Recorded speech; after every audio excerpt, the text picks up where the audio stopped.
Bonjour, je viens vous parler du langage des signes. Le langage des signes, tel est le thème que nous allons aborder au cours de ce temps qui nous est imparti. Et l'idée principale, le miracle vient à nous dans un langage. Toutefois, quand Dieu fait quelque chose dans la vie de l'homme, son enfant ou son serviteur, il y a un langage de Dieu derrière qui est un appel pour l'homme, soit pour le louer, l'adorer, le célébrer ou renoncer à une mauvaise pratique. Et c'est tiré dans 1 Roi chapitre 8, le verset 9. Il n'y avait dans l'arche que les 2 tables de pierre que Moïse y déposa en Horeb lorsque l'Éternel fit alliance avec les enfants d'Israël à leur sortie du pays d'Égypte. C'est notre texte de base. Mais avant de poursuivre, il est important pour nous de comprendre les mots que nous allons utiliser tout au long de ce sermon. Nous avons 2 mots, langage et miracle. C'est quoi un langage? Tout ce qui sert à exprimer une idée ou des sentiments. Toutefois, dans une relation amicale, maritale, les hommes échangent et ces derniers expriment leurs sentiments, leurs idées par la communication, c'est-à-dire au moyen d'un langage. Et Dieu fait autant avec nous. Et le deuxième mot, miracle. C'est quoi un miracle? C'est un acte de la puissance divine contraire aux lois connues de la nature. La nature nous impose les lois, mais quand Dieu intervient, celles-ci ne peuvent rien faire devant le doigt de Dieu.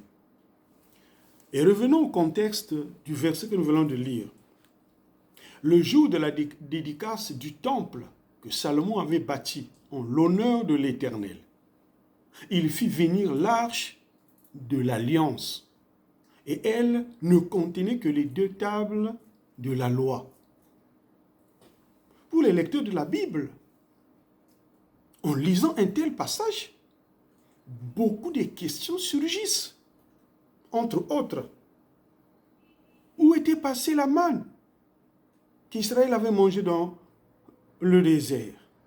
Et le bâton d'Aaron qui avait fleuri, où était-il passé?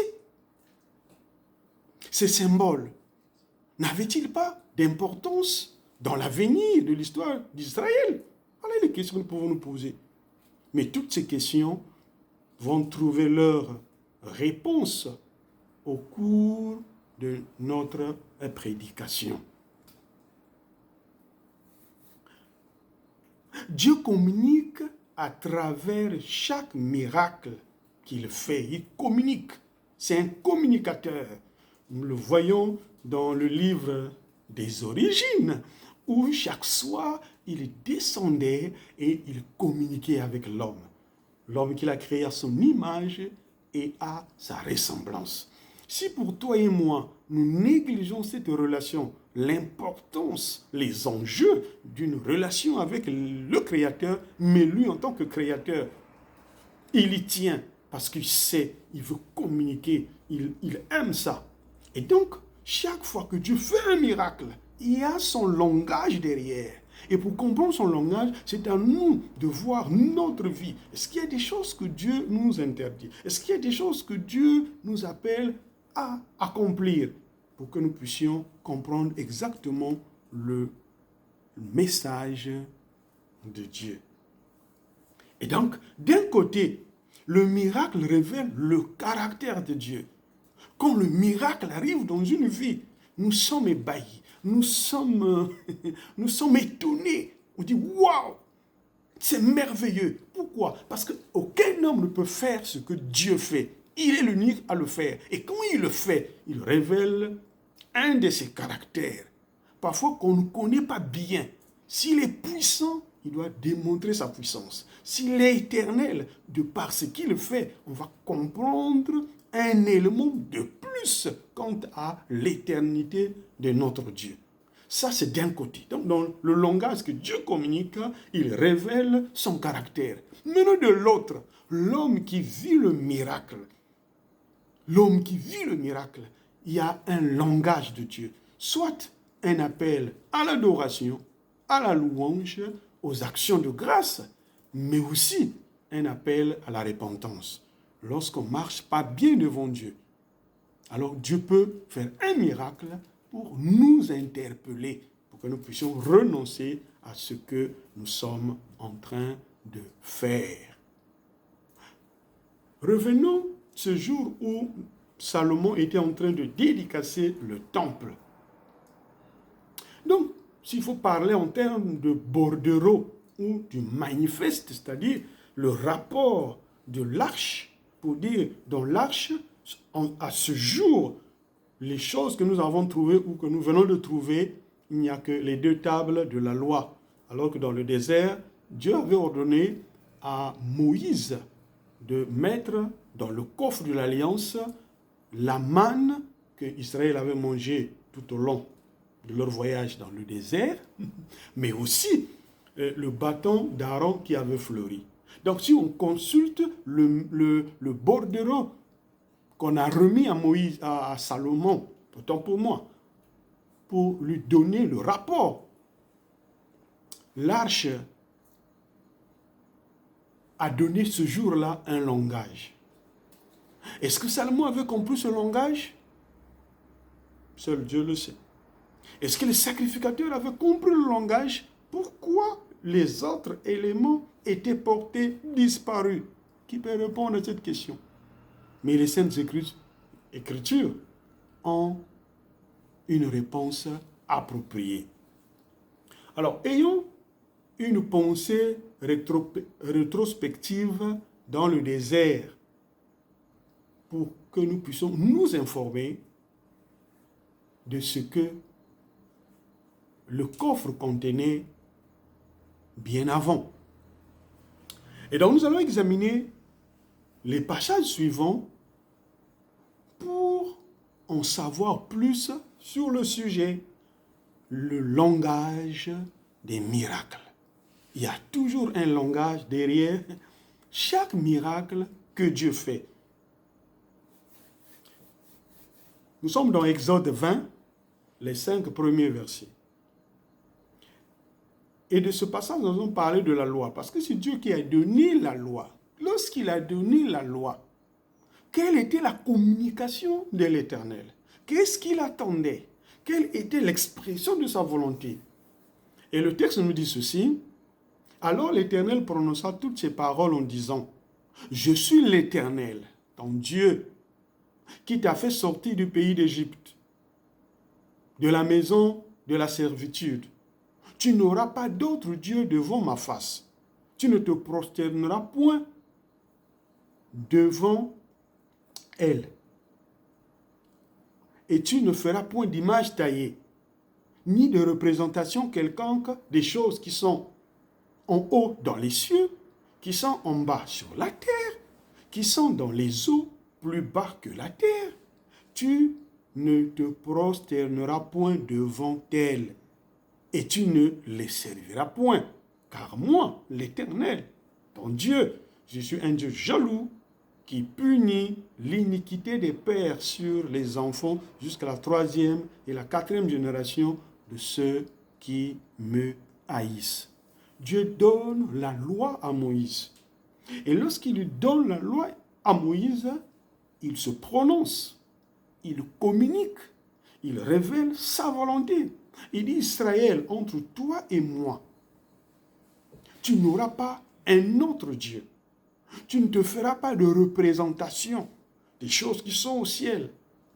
Le ciel, nous avons les nuages, nous avons les anges, le soleil, la lune. Toutes ces choses, nous ne pouvons pas les représenter comme des divinités dans notre vie. Sur la terre, nous avons les hommes, les reptiles, les animaux, les oiseaux, les poissons. Que sais-je? Dieu dit, il n'y aura personne, rien. Et tu ne vas pas servir d'autres dieux, tu ne vas pas les adorer à part moi. Après, il dit quoi? Car moi, l'Éternel, je suis un Dieu jaloux, qui punit l'iniquité des pères sur les fils et jusqu'à la 3e et la 4e génération de ceux qui me haïssent.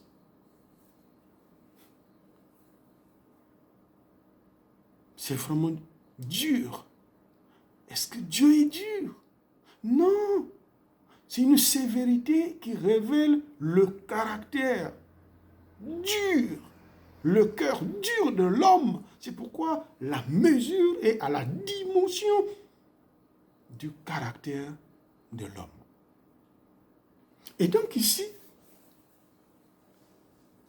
ça saute aux yeux pour comprendre que quand Dieu fait quelque chose, nous voyons le miracle par la transmission de la loi. Comment les pierres sont taillées, qu'une main invisible se mette à écrire comme une imprimante moderne à laser qui écrit, qui est en train d'écrire, d'imprimer les écrits. C'était un miracle. Vraiment un miracle. Et quelle était la communication? Quel était le langage de Dieu? C'est ce que nous sommes en train de voir. Donc Dieu, en donnant la loi, il voulait que la connaissance de sa parole, l'obéissance, soient des éléments basiques pour son peuple. Donc quand il donne la loi, il voulait que le peuple considère la connaissance. Il a donné, c'est au peuple de s'activer, s'évertuer, s'époumoner, se donner pour comprendre le langage de Dieu, la connaissance de Dieu, se l'approprier, cette connaissance. Non seulement, mais aussi obéir selon les enjeux des Saintes Écritures. Donc, il voulait que ce soit la base d'une vie. Pour qui? Mais pour le peuple de Dieu. Donc, Dieu était clair dans son langage. Et il n'a pas changé aujourd'hui. La parole que nous connaissons, on prêche comme je le fais. Les enseignements qui sont donnés, que nous suivons, les méditations, nous sommes en train de découvrir Dieu, de connaître Dieu. Alors, lui, il veut que l'obéissance accompagne. Que dans notre vie de tous les jours, avec lui bien sûr, que la connaissance et l'obéissance soient basiques dans notre vie. Et il faut repartir au commencement. Pour créer le monde, le Seigneur a dit que la lumière soit, et la lumière fut. Nous savons tout ce qui a eu à succéder. Le premier jour, deuxième, troisième, quatrième disait que c'était bon, c'était bon, c'était bon. Mais quand on arrive à créer l'homme, il a dit, faisons l'homme à notre image et à notre ressemblance. Et la Bible précise, et Dieu passa à l'action. Donc, il a parlé, il avait lié la parole avec l'action. Donc, l'homme est le produit de la parole et de l'action. Donc, Dieu a travaillé pour façonner l'homme. C'est une parenthèse que je fais pour revenir, afin de comprendre que ce que nous connaissons ne doit pas rester sur la tête. Ça doit descendre dans le cœur. Quand ça descend dans le cœur, ça devient une révélation, la vie même. Mais si ça reste dans la tête, une connaissance, on va avoir une grosse tête avec un petit cœur. Mais lorsque cette connaissance descend dans le cœur, c'est-à-dire on la met en pratique dans la vie de tous les jours, ça devient une vie et qui peut impacter plusieurs autres vies. Nous sommes toujours avec la loi, le langage de Dieu derrière la loi. Exode 34, les versets 5 à 7. L'Éternel descendit dans une nuée, se tint là auprès de lui, donc Moïse, et proclama le nom de l'Éternel. Et l'Éternel passa devant lui et s'écria, l'Éternel, l'Éternel, Dieu miséricordieux et compatissant, lent à la colère, riche en bonté et en fidélité, qui conserve son amour jusqu'à 1000 générations qui pardonne l'iniquité et la rébellion, le péché, mais qui ne tient point le coupable pour innocent et qui punit l'iniquité des pères sur les enfants et sur les enfants des enfants jusqu'à la 3e et la 4e génération. Donc ici, toujours dans l'esprit de la loi que Dieu a donné à son peuple, alors il montre une ligne de conduite pour dire, en vous donnant cette parole, voici ce que vous devrez garder à l'esprit.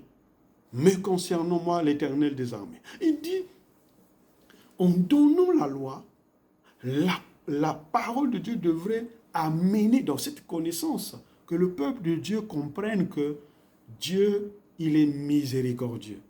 Vraiment miséricordieux. On ne devrait pas l'oublier. La miséricorde, c'est auprès de lui. La pitié, c'est auprès de lui. On parle de la compassion, il y a la pitié et l'action. Et Israël devrait avoir cela en mémoire. Non seulement ça, mais aussi comprendre qu'il est lent à la colère, mais riche en bonté.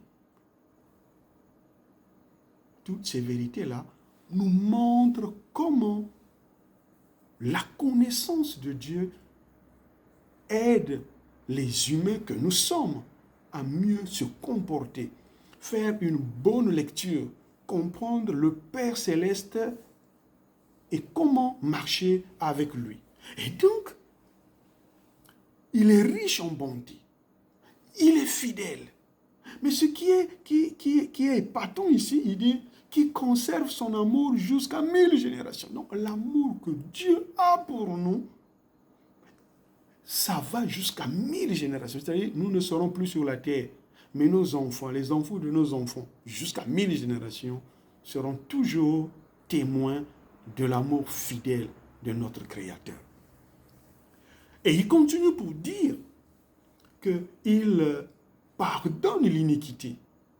Les hommes peuvent nous pardonner, mais pas plus que Dieu. Parce que même s'ils peuvent nous pardonner, qu'est-ce qu'ils peuvent faire de plus? Mais Dieu, quand il nous pardonne, il efface, il oublie que nous avions eu à faire cela. Et donc, il pardonne l'iniquité, la rébellion, le péché. Après, il dit ceci, il ne tient point le coupable pour innocent. Le coupable est toujours puni avec Dieu. Même si rien ne semble être un jugement de Dieu dans notre vie par rapport à nos torts, nos forfaits, mais le jugement reste. Il reste. Et si Dieu tarde, c'est pour nous donner une occasion de se repentir. Donc nous voyons ici les enfants d'Israël ayant en leur possession la loi de Moïse, c'est-à-dire la loi de Dieu par Moïse, c'était pour qu'ils comprennent les enjeux de leur relation avec l'Éternel des armées. Donc, la volonté divine a toujours été clairement exprimée à travers les générations. Le langage de Dieu est toujours là.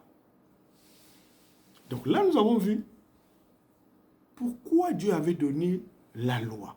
Parce que s'il faut repartir dans notre texte de base, nous avons lu et compris que ce jour-là, le rapport qu'on a donné à Salomon, c'est que dans le coffre de l'Alliance, il n'y avait que les 2 tables de la loi de Moïse. Les autres éléments n'étaient pas donnés. C'est ça que nous allons découvrir. Et le deuxième point ici, nous parlons de la manne. La manne dans Exode 16, 2 à 3, et nous irons au verset 33. Exode 16, 2 à 3. Et Moïse dit à Aaron, prends un vase, mets-y de la manne, plein d'un homère, et dépose-le devant l'Éternel, afin qu'il soit conservé pour vos descendants.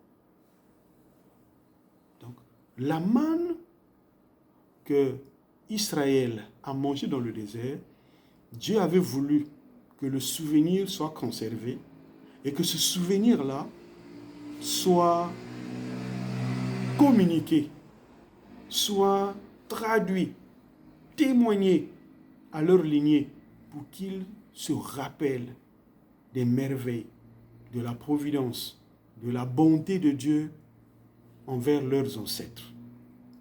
Et donc, c'est ce que Dieu avait ordonné. Et Moïse avait fait exactement ce qu'on lui avait demandé.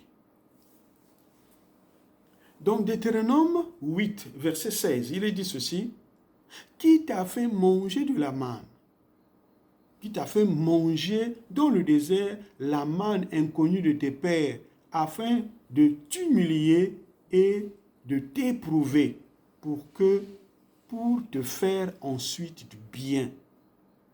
Or, n'oublions pas que nous sommes en train de soutenir ce thème que nous avions intitulé le langage des miracles. Donc, Israël avait murmuré.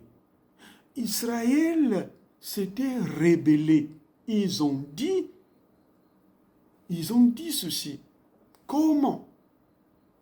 En Égypte, nous avions la viande, les concombres et autres. Mais ici au désert, nous sommes en train de mourir. Donc, ils avaient traité Dieu d'incompétent, d'incapable pour subvenir à leurs besoins. Est-ce qu'ils avaient raison? Non, ils n'avaient pas raison.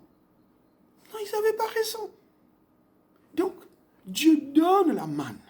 C'est un miracle pour eux. Oui. Mais il y avait un langage pour les humilier. Parce qu'ils s'étaient levés pour dire non, c'est un incapable. Il nous a abandonnés. Il n'a pas pitié de nous. C'était pour les humilier. Non seulement les humilier, mais aussi les éprouver. Donc, quand Dieu parle, la manne ici, c'était un appel pour eux à la repentance. Pour dire, nous avons péché, nous avons murmuré, nous avons critiqué Dieu, nous nous sommes plaints, nous nous sommes rebellés, alors que le Seigneur, dans son amour, avait prévu prendre soin de nous. Est-ce qu'Israël avait compris le langage comme ça? Pourquoi nous devons les en vouloir si nous, aujourd'hui, nous avons du mal à comprendre le langage de Dieu? Nous traînons nos murmures, notre rébellion, nos plaintes, malgré que Dieu fait les miracles, devant la bonté de Dieu, on se limite à le célébrer, mais l'appel à la repentance n'est pas un souci. Vraiment que le Seigneur nous aide. Une nourriture, donc quand Dieu a donné, c'est vrai, une nourriture providentielle. Oui, ils avaient compris que Dieu pourvoit aux besoins de son peuple. Mais c'était un moyen, le langage, les humilier. Et que ce dernier cesse les murmures, les plaintes, la rébellion et le mécontentement. Est-ce qu'ils avaient compris? Est-ce que nous comprenons ça? Chacun par rapport à sa relation avec Dieu. Mais non, si la manne n'était plus au temps de Salomon, et c'est un problème. Non, ce n'est pas un problème. Parce que la manne était donnée comme un appel à la repentance. Ils étaient rebelles. Et ça devait servir juste de témoignage. Et le témoignage, selon le timing que Dieu avait fixé, avait suffi pour que la lignée comprenne et fasse la transmission orale à leur tour.